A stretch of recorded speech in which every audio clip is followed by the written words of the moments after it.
সাগরে মাছের উৎপাদন ও প্রজনন বৃদ্ধির লক্ষ্যে সরকার 15 এপ্রিল মধ্যরাত থেকে 11 জুন পর্যন্ত মোট 58 দিনের জন্য বঙ্গোপসাগরে সব ধরনের মাছ ধরায় নিষেধাজ্ঞা জারি করেছে। এই সময়ে ইলিশ সহ যে কোনো সামুদ্রিক মাছ ধরা, পরিবহন ও মজুত সম্পূর্ণ নিষিদ্ধ থাকবে। এদিকে প্রায় 2 মাস মাছ ধরা বন্ধের ঘোষণায় হতাশায় ও দুশ্চিন্তায় পড়েছেন জেলেরা।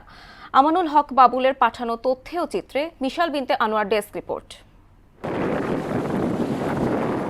বিগত বছরগুলোর মতো এই বছরও সামুদ্রিক মাছের প্রজনন ও সংরক্ষণে বঙ্গোপসাগরে বাংলাদেশের সীমানায় আগামী 15 এপ্রিল থেকে 11 জুন পর্যন্ত 58 দিন মাছ ধরা বন্ধ থাকবে। মৎস্য ও প্রাণী সম্পদ মন্ত্রণালয় থেকে এই নিষেধাজ্ঞা জারি করা হয়। সে অনুযায়ী কক্সবাজার জেলা মৎস্য অধিদপ্তর ইতিমধ্যে সব জেলে ও নৌকার মালিকদের নিয়ে সভা সমাবেশ, মাইকিং, লিফলেট বিতরণের মাধ্যমে সচেতন ও সতর্ক করেছে।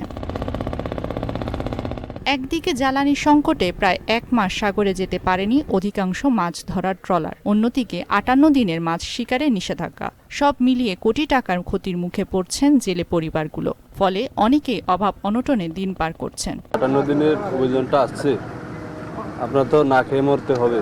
8টা ফিশিং বোর্ডে আমার 200 কর্মচারী আছে। আমি সরকারের প্রতি এটাই উদাত্ত আহ্বান জানাবো, এই মাসটা যেন আর 1 মাস পিছনে নেওয়া হয়। জেলে ও ট্রলার মালিকরা জানান, সংসার চালানোর মতো তাদের জমানো টাকা নেই। বিগত বছরগুলোতে নানা জটিলতায় সঠিক সময়ে সরকারের বরাদ্দের চালও তারা পাননি। এমন বাস্তবতায় চাল বিতরণের দাবি জেলেদের।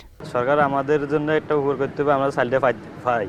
ঝাটকা সংরক্ষণ সপ্তাহ চলাকালে সাগর থেকে বাজার পর্যন্ত নজরদারি চলবে। নিষেধাজ্ঞায় এই সময় কঠোর পদক্ষেপ গ্রহণ করা হবে বলে জানান মৎস্য কর্মকর্তা। এ সময় তিনি আরও বলেন, প্রজনন মৌসুমে ঝাটকা ধরা, পরিবহন ও বিক্রয় সম্পূর্ণ নিষিদ্ধ থাকবে। 58 দিনের আপৎকালীন সময়ে আমরা জেলেদেরকে স্বয়ম্বর করার জন্য বা তাদের আপদ কিছুটা লাঘব করার জন্য সরকার 40 কেজি হারে মাসিক ভিত্তিতে মোট 77.33 কেজি 58 দিনের জন্য মাথা পিছু নির্ধারণ করেছেন এবং এইটা কক্সবাজার জেলায় প্রায় 64,023 জনকে এই প্রণোদনা দেওয়া হবে। কক্সবাজার জেলায় 64,000 জেলে নিবন্ধিত থাকলেও অনিবন্ধিত রয়েছে কয়েক লাখ। তাই এসব অনিবন্ধিত জেলেদের নিবন্ধন করে সরকারি সহায়তা পাওয়ার সুযোগ করে দেওয়ার আহ্বান সচেতন মহলের।